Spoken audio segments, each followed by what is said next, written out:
Il y a un proverbe que tout le monde connaît. Rome ne s'est pas faite en un jour.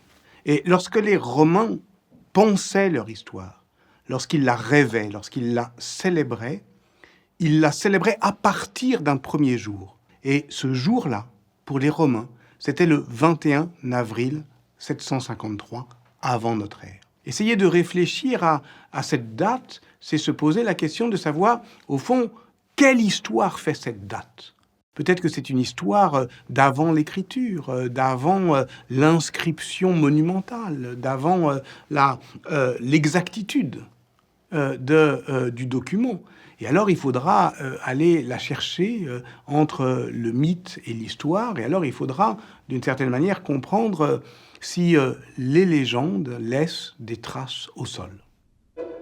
Pour recevoir le mythe de la fondation de Rome, il nous faut suspendre notre incrédulité comme Tite-Live avait choisi de le faire en écrivant son histoire romaine au début de notre ère.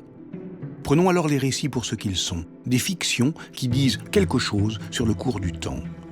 L'histoire ne commence pas à Rome, elle commence dans la ville de Troie, défaite par les Grecs. Un homme fuit les flammes, son père sur le dos, son fils à ses côtés. C'est Énée le fuyard, qui après une longue errance dans la Méditerranée touche finalement les rivages du Latium, en Italie. Il fonde l'Avinium, c'est le premier acte de la fondation de Rome. Énée est un fondateur, c'est le fondateur troyen d'une ville en Italie, mais cette ville n'est pas Rome, c'est l'Avinium.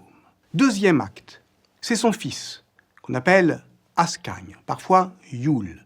Son fils qui, lui, quitte l'Avinium et qui va fonder une deuxième ville, qui est Albe. Le troisième acte est celui des descendants. La généalogie n'est pas claire, mais les auteurs s'accordent à dire que le descendant d'Ascagne est le roi Numitor.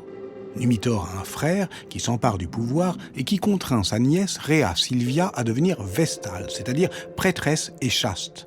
Mais elle est violée par le dieu Mars pendant son sommeil. Des jumeaux naissent. Il s'agit de Romulus et de Rémus. Les enfants sont abandonnés, une louve les nourrit jusqu'à ce qu'ils soient recueillis par un berger qui passait par là. Devenus adultes, Romulus et Rémus veulent, comme leurs glorieux ancêtres, fonder une ville.